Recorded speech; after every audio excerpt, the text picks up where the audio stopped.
तो फंड की लड़ाई बंगाल से दिल्ली आई, ये वही फंड है जिसे लेकर ममता बनर्जी और केंद्र सरकार आमने सामने आ गए हैं। और फंड है मनरेगा प्रधानमंत्री आवास योजना का, जिसे लेकर टीएमसी ने दिल्ली में हल्ला बोल दिया है, जमकर हंगामा किया।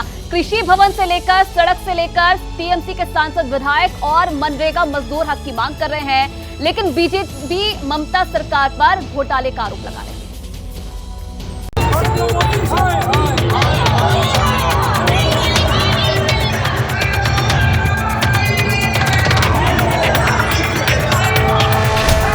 जगह कृषि भवन,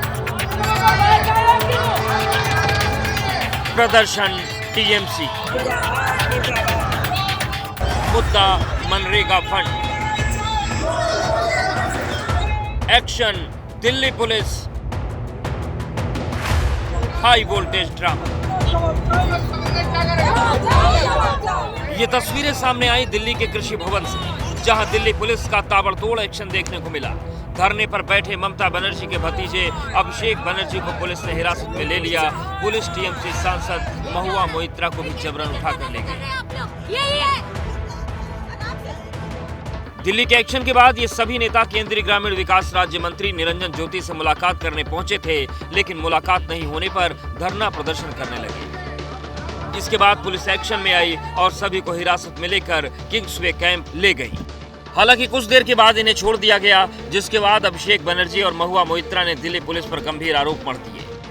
जिस तरीके से दिल्ली पुलिस के अफसर, सीआईएसएफ के अफसर पेश आए, महिलाओं को उनके बाल खींच के घसीट के पुलिस वैन में उठाया, इसका जवाब आने वाला दिन में जनता देगा।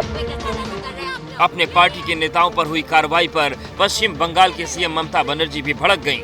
उन्होंने सोशल मीडिया पर अपने गुस्से का इजहार किया। उन्होंने लिखा, ये लोकतंत्र के इतिहास में काला दिन है। तृणमूल नेताओं के साथ पुलिस ने अपराधियों जैसा बर्ताव किया है। दिल्ली पुलिस बीजेपी के होकर काम कर रही है। बंगाल की आवाज को दबाया नहीं जा सकता। हालांकि टीएमसी के आरोपों को केंद्रीय ग्रामीण विकास राज्य मंत्री निरंजन ज्योति ने गलत बताया और दावा किया कि उन्होंने टीएमसी नेताओं का इंतजार किया। 2.5 घंटे का समय व्यर्थ गया। तृणमूल के सांसदों की प्रतीक्षा करते करते 8:30 कार्यालय से निकले हूँ। मेरी जानकारी के अनुसार तृणमूल कांग्रेस के सांसद और बंगाल के मंत्रियों के प्रतिनिधिमंडल ने कार्यालय में 6 बजे मिलने का समय लिया था।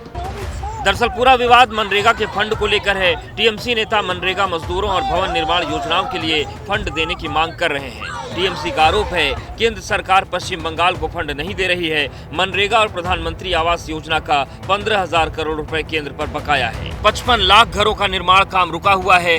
12,000 से ज्यादा गाँव में सड़क निर्माण का काम ठप पड़ा है। 20 लाख से ज्यादा मजदूरों का मनरेगा योजना के तहत केंद्र पर बाकी है। टीएमसी के आरोपों के बाद बीजेपी ने भी आंकड़े सामने रखे।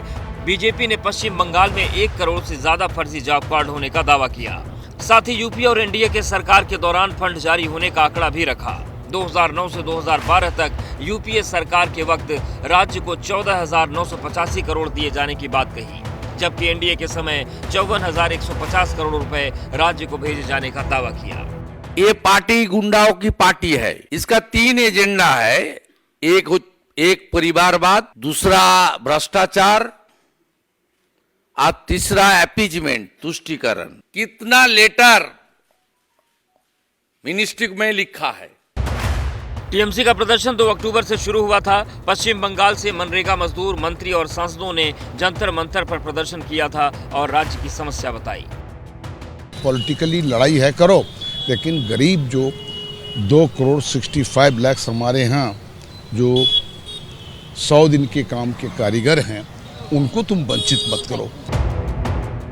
दिल्ली में टीएमसी नेताओं पर कार्रवाई के बाद सियासत गर्मा गई है। आरोपों का दौर भी शुरू हो चुका है। बीजेपी और टीएमसी नेता एक दूसरे पर शब्दों की बौछार कर रहे हैं। खबरों की तह तक जाना और सच खोज के लाना, ताकि आप रहें आगे। इसी सोच के साथ हम निकलते हैं खबरों की जमीनी हकीकत जानने। मणिपुर से लगातार कई दिन तक खबरें पहुंचाना हो, या फिर हरियाणा में भड़की हिंसा के हर पहलू को सबके सामने लाना हो, हम बिना थके आप तक खबरें पहुंचाते रहे। पब्लिक इंटरेस्ट यानी आपके हित की बात। देखते रहिए पब्लिक इंटरेस्ट, सिर्फ एबीपी न्यूज पर।